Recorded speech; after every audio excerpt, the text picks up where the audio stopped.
Hi YouTube, what's up? Today I'd like to talk about phenomenology. I've done a course in philosophy over the last year, and I'm going to university, some of you know, to study theology in September. But yeah, it's a sunny day out. I'm just after walking to church and back, and I walked through a park and down the coast, and got me thinking about phenomenology. So phenomenology is a thing, from what I know, it kind of originates from Kant, so Immanuel Kant in Germany in the 1700s. His whole idea was there was a world in itself, there's a world that exists, but our perception, our senses only interpret the world, so we don't actually know. Or there's a chair, right? We don't know what the actual qualities of the chair is. Like, we perceive the color, but it's only because the way our eyes work, we perceive the color like that. So we can never truly know what the world looks like. And I've do spiritual direction, and my spiritual director talked about this as well. So like, if you take substances, it totally shifts your perception. You might hear a song differently. I know I've done psychedelics when I was younger. You could literally hear the song differently. It was like hearing it new, right? So yeah. Um, the whole idea is the way we perceive reality changes reality for us as individuals, because we're only perceiving a copy of something that really exists. I hope I'm explaining it correctly. But it's a sunny day, so it got me thinking about phenomenology, because if you don't know Ireland, it's usually pretty gloomy, and if you see it during the sun, everyone says, oh, the country's so beautiful when it's sunny, but it's never sunny. Which itself is a myth you build for yourself, right? But I was looking around and I was like, oh wow, it all looks so different, it all looks totally like a whole brand new, totally unrecognizable.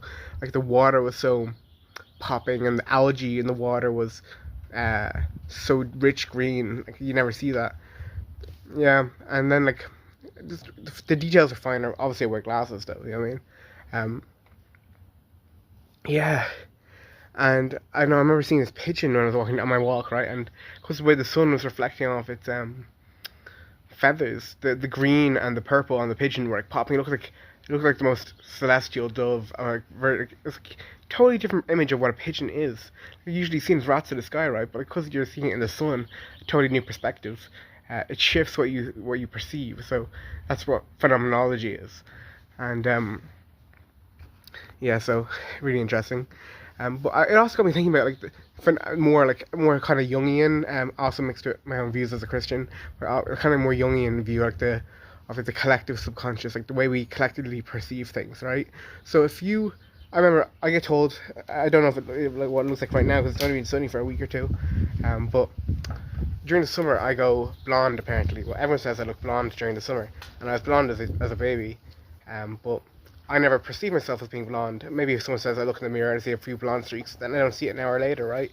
Because I have this image in my head, this mythology that I have brown hair, because I have brown hair for most of the year. And my friend, my closest mate, he, in my mind, has blonde hair, but he never sees himself as having blonde hair. He says, okay, maybe I have dirty blonde, but he give it like that if he's being liberal, you know what I mean? So we build these mythologies, and actually it affects the way we perceive ourselves. That's phenomenology. So we build these myths, right? So if you say you're 6 foot tall, and you tell people you're 6 foot tall, they're going to perceive you as being bigger, because you're saying. So I remember when I went through psychosis, one thing that kept coming to me back in 2021 was that perception is marketing and marketing is reality. So imagine, so perception is marketing and marketing is reality. Let that stick with you. I mean, it's a proven science in the modern world, right? We have marketing.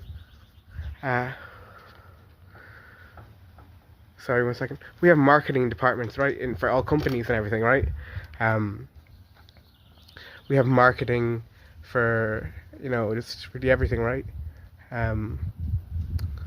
We have marketing departments, so their whole aim is to change how we perceive a product. Wait 1 second. Hi, sorry for the video interruption. I got a phone call. So where was I? Yeah, so marketing departments, right? Marketing is all about shifting our perspective on reality. So the people in control of the world, politicians, rich people, they all have an idea of this, right? They all know they can totally change how we perceive the world around us by just whether you want to say education in schools. That might sound a bit conspiratorial. pop culture, the media, even academia, right? Even academia. I'm sure they have their gloves everywhere, right? I mean, like, they want to maintain a system of exploitation towards everyone, really. I mean, everyone. Like, people say, oh, men are victims in the modern world, women are victims in the modern world, white people are victims in the modern world, black people are victims in the modern world.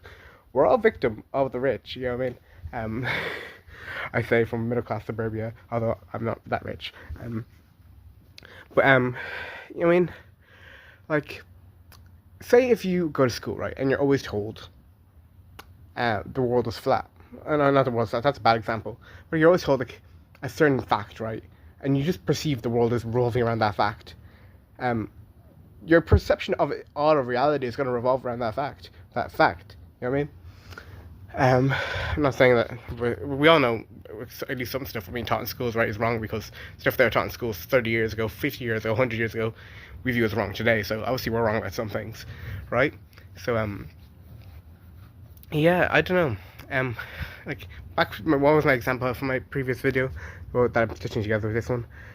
So if you tell everyone you're 6 foot tall, and you're 5'9" or 5'10", right? They're gonna perceive that extra 2 inches on you, because there's nothing else to compare it to, right?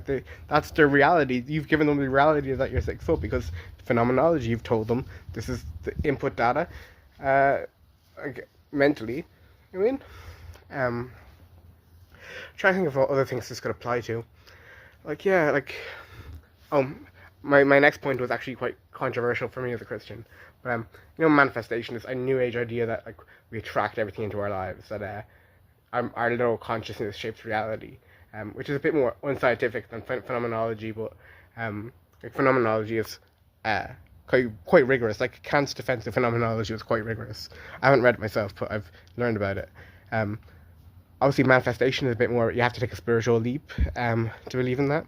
But it's in the Bible, right? I mean, it says in the Bible, if you have faith with the size of a mustard seed, man will move mountains to the depths of the sea.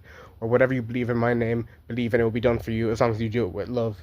And the love part is in addition in Corinthians, I think, which is also, so if you do something with, I don't even think if it's beneficial and godly, it probably has to be done with love. But I don't necessarily think people who are subconsciously doing it all the time do it with love necessarily. I think negative things attract negative things too. It's just a law of the universe, right? I used to think NDEs or, like, near-death experiences, I can't see able to go to the afterlife after they've had a heart attack or whatever. I used to think they were quite sketchy and untrustworthy. But I think a lot of the stuff actually makes sense when you do a deep dive, compare it across the board of these things, and then also compare across world scriptures and all that. I mean, so, like, yeah, like, the idea that we attract whatever we have faith in, or whatever we believe strongly, it leans into phenomenology on a more scientific basis. But then it also leans into Christianity on a more spiritual basis. I mean, all the occult is rooted in actual world religions. Because if you want to say the occult is devil, like, I mean, the devil's not creative, right? He's evil, as according to St. Augustine, is a privation of good. So it's more of a parasitic force, right? So it can't actually create anything. Well, maybe the was it that frog song from the early 2000s? Maybe I created that. But yeah, I don't know, just like, if you strongly have a strong held opinion, I mean, like, I used to think all my worst fears would come true, because all my worst fears did end up coming true. Then I got spiritual and started thinking, oh, maybe God's trying to teach me a lesson, right? God's trying to teach me a lesson to, like, not fear the worst and all this, and bad things will happen, you'll get over it. Which is fair enough, but I don't think God is literally trying to test us like that all the time, right? I think literally we do just attract things into our life. I know that sounds very new age, but it's actually rooted in Christianity. I point at scriptures. But like attracts like. So if you're constantly having a negative opinion of yourself, negative opinion of the world, believe you'll never break free of your bonds, be they addiction or depression or anger or whatever, you'll stay like that. That's faith, right? That's faith. Faith is the most powerful thing in the world, and whatever you have faith in, it will come to you. You know what I mean? Be it subconsciously, be it scientifically, just through your perception of the world, be it spiritually, if you want to say that. I mean, this is something we can all learn from, right? Being an atheist, agnostic, Muslim, Christian, Hindu, whatever.